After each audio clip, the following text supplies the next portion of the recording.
এই কি রে? এই তো এই জোনালিকে পেলি? না, জোনালি শহরের বাইরে গেছেন। জোনালি? জোনালি কে স্যার? উকিল, উনি এর আগে আমাদের অনেক সাহায্য করেছেন।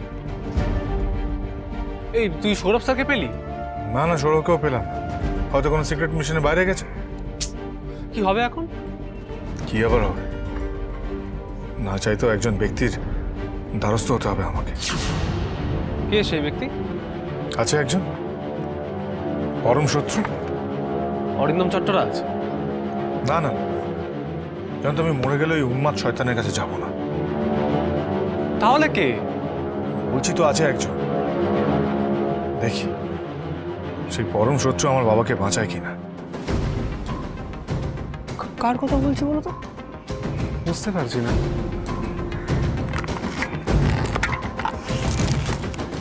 কোথায় যাচ্ছিস?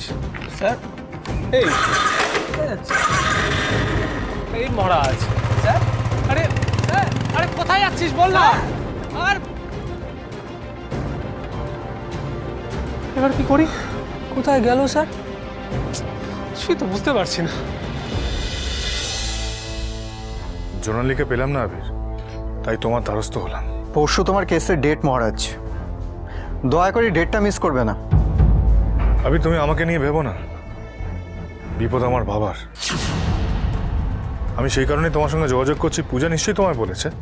না, পূজা আমায় তো ফোন করেনি। পূজা ফোন করেনি? কি হয়েছে কাকুর? বাবা এখন লকআপে। লকআপে? কাকুর মতন একজন সজ্জন ব্যক্তি লকআপে? হ্যাঁ আবির, কিডন্যাপিংয়ের মিথ্যে অভিযোগে আমার নির্দোষ বাবা ওই লকআপে কষ্ট পাচ্ছে। আমাকে বিষয়টা খুলে বলো তো। দেখো আবির, আমার ছোট ভাই শিব, সে হঠাৎ বিয়ে করেছে। তার পাত্রীর নাম হলো চিয়া চট্টরাজ, প্রভাবশালী পিতার একমাত্র কন্যা।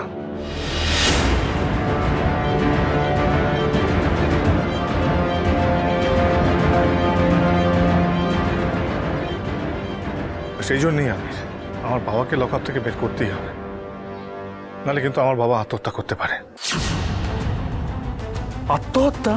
বাবা এর আগেও এই সিচুয়েশনে জীবন নেওয়ার চেষ্টা করেছে। আসলে বাবার মানবোধ অনেক, অপমানের ভয় বাবা আমাদেরকে চিরকাল ছেড়ে চলে যেতে চেয়েছে। কিন্তু সেই ওনাকে অপমানিত হতেই হলো। হ্যাঁ আবির, আমার নিরীহ নির্দোষ বাবাকে আজকে বিনা কারণে এই চূড়ান্ত অপমানের মধ্যে দিয়ে যেতে হচ্ছে। আবির প্লিজ, আমার বাবাকে আমার কাছে ফিরিয়ে দাও please. Abir please help me. কেসটা খুব সহজ নয় মহারাজ, কারণ অরিন্দম চট্টরাজ একজন প্রভাবশালী আর খুব করাপ্টেড লোক। হ্যাঁ জানি আবির, অরিন্দম চট্টরাজ নিজের কার্যসিদ্ধি করার জন্য নিজের পাকেও নামতে পারে। কিন্তু বিশ্বাস করো আবির, আমার বাবা জানে না চিয়া কোথায়। ইনফ্যাক্ট আমিও জানি না শিব কোথায়। আমি নিশ্চয়ই কাকুকে ছাড়ানোর চেষ্টা করব মহারাজ, কিন্তু আমি তোমাকে কোনো গ্যারান্টি দিতে পারছি না। উড়ান সোম থেকে রবি প্রতিদিন রাত ৮টায় স্টার জলসায় ও ডিজনি প্লাস হটস্টারে।